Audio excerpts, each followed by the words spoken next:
Et belle défense bordelaise avec le Brésilien Gralac. Jean-Pierre Papin.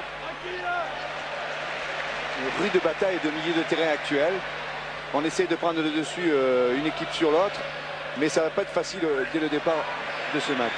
Allez, Ziani pour essayer de s'infiltrer et démobiliser Jean-Pierre Papin pour ce premier but. Jean-Pierre Papin qui ouvre la marque.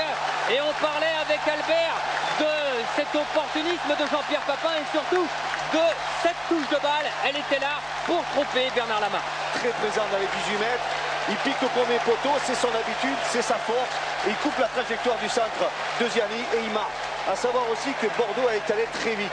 On voit Ziani qui s'infiltre. Il centre parce qu'il sait que Papin sera là. Papin sera là pour devancer le gardien de but. Et 1-0 en faveur de cette équipe parisienne après moins de 4 minutes de jeu. Ziani, il est précieux aussi dans cette équipe bordelaise.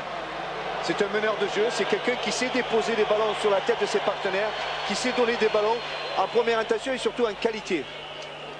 Et la joie, elle est belle, celle de Gilbert Baudard, celle de Jean-Pierre Papin n'est pas mal non plus. Il rejoint, tenez, Leonardo au classement des buteurs, 7 réalisations chacun. Et surtout, ce match est lancé sur cet enchaînement à une touche, 2 touches de balle. Et maintenant, allez, pour la percussion, en remise avec ce ballon et cette reprise peut-être de Yohan Mikou, la frappe. Et c'est but! C'est but de Yohan Mikou. Quelle action une nouvelle fois du côté de cette équipe bordelaise. Yohan Mikou qui avait été malchanceux sur la frappe précédente avec un tir sur la barre. Cette fois-ci, elle a touché la barre et elle est rentrée au fond, Albert. Et dans le ralenti, on voit encore cette percussion de bas qui arrive par sa vitesse à un petit peu écarter la défense parisienne. Et Mikou, donc tout le monde attendait ce geste technique qui est quand même toute sa valeur technique. Il a mis au profit de cette frappe-là. On peut dire que ces 18 matchs où Mikou est passé un petit peu à côté, là il a réalisé le geste parfait. Et Mikou inscrit sur cette superbe frappe. Oh, les pleines lucarnes. Aidé avec la transversale, inscrit son 2e but de la saison, l'ancien Canois. Le premier, c'était chez vous, c'était à Nice. C'était à Nice. Avec une victoire des Bordelais, 1-0 pour l'instant. Les Bordelais mènent 2-0, mais attention à ce contre de Rail. Il est obligé de participer au jeu. Si on veut qu'un jeu puisse vivre, il faut un arbitre vivant, un arbitre qui court, qui soit près des actions. Allez, Deli Valdés avec cet exploit et ce bon tacle au tout dernier moment de Grenet pour écarter le danger une première fois. Attention à Leonardo dans la surface. Et il profite d'un contre, 2e poteau, il y a du monde. Il y a Loco justement, il est tout seul. Et Loco qui permet au Paris Saint-Germain de revenir après 36 minutes de jeu. Il était incroyablement tout seul. C'est surtout l'action de Leonardo. Ricardo tout à l'heure demandait des actions un peu plus importantes par rapport à Leonardo. Il vient de le prouver. Regardez ses dribbles, regardez ce contre favorable. Il provoque. Et après, quelle lucidité de jeu. 2e ballon donné à la perfection pour le 2e poteau. Un match qui est relancé, un match très vivant. 2-1 après 36 minutes de jeu en faveur des Bordelais. C'est vrai que ce travail de Leonardo était sensationnel pour la tête et le 6e but de Patrice Loco. Et en fait, on l'a vu sur l'action, tout le monde était omnibulé par le travail de Leonardo. Toute l'arrière-garde bordelaise a en laissé Loco. Et sur ce genre d'action, on va dire, il n'y a plus qu'à pousser le ballon au fond de la tête. C'est pas toujours évident.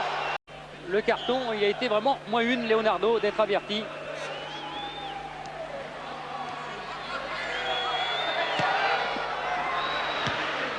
Dégagement, attention avec le Rail. Et ce 2e but.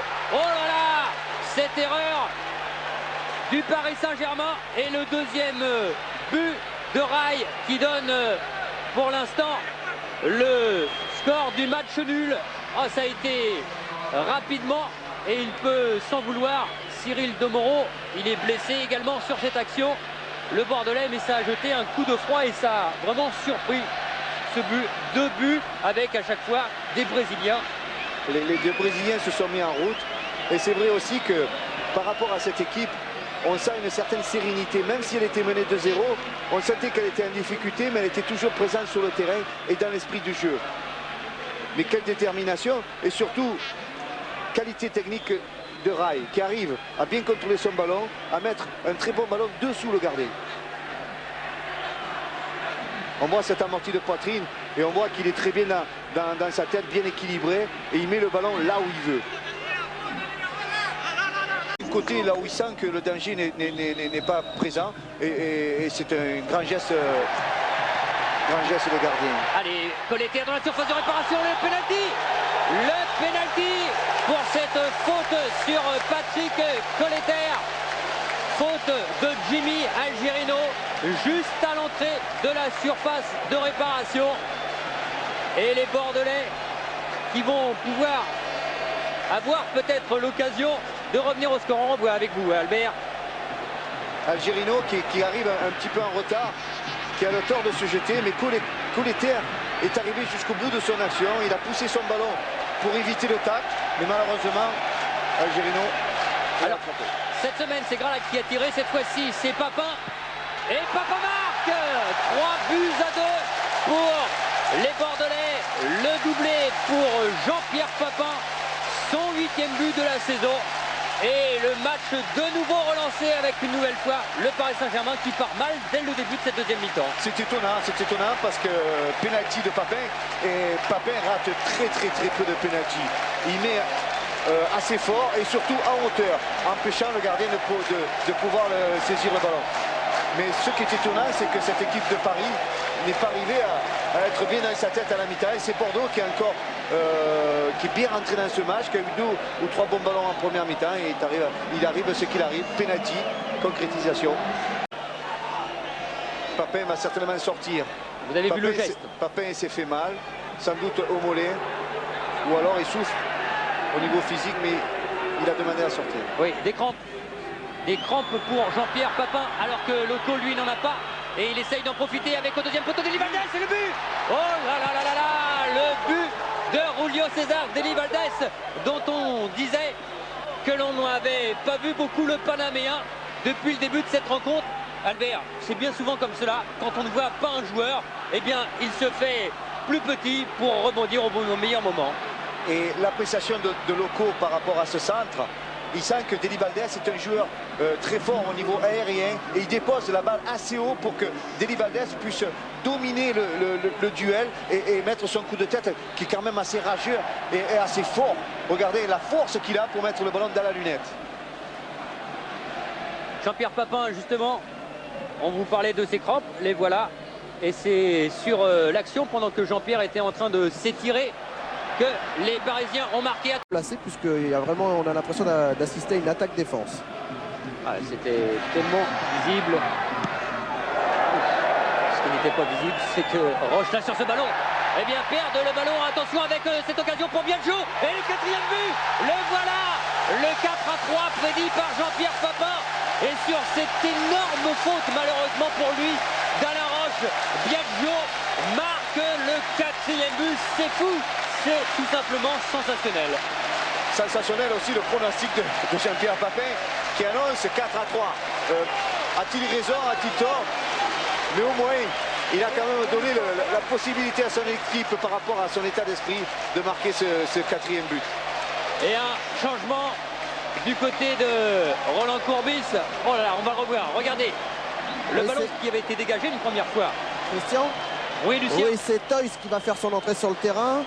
Mais pour l'instant, je ne sais pas la place de qui. Je vais vous dire ça tout de suite. On revoit à la place d'Ibrahima Ba. Avec Diawara. Et ce ballon pour Biagio qui marque son 2e but de la saison. Il avait marqué contre Montpellier. Lui qui a été 7 fois remplacé et 6 fois remplaçant en 13 matchs, Biagio. Avec Leonardo et ce tacle, bon tacle de Johan Mikou. Biagio, Diawara dans la surface de réparation et qui marque. Diawara qui marque et qui se fait lever tout le stade Lescure. Le 5e but de cette équipe bordelaise alors qu'il reste 7 minutes à jouer dans cette rencontre. 7 minutes à jouer et Bordeaux qui reprend cet avantage de 2 buts, Albert. Oui, c'est mérité. Dans les actions de jeu, dans la finalité des actions, Bordeaux a été tranchant, a été les plus incisifs et surtout, ils ont essayé de faire un pressing très haut. Ils ont gêné énormément l'axial du Paris Saint-Germain qui ont fait quand même pas mal d'erreurs au niveau du jeu. Et donc, ils bénéficient de 2 buts d'avance. Diawara qui s'infiltre, il tacle du bout de pied et la main ne peut que constater des dégâts.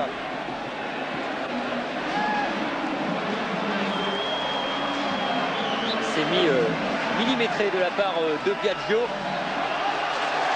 Et Diawara peut marquer donc ce 5e but. Oh là, c'est incroyable. Incroyable ce qui se passe ce soir à l'Escure pour cette équipe du Paris Saint-Germain qui n'avait encaissé, rappelons-le, que 7 buts depuis le début de la saison.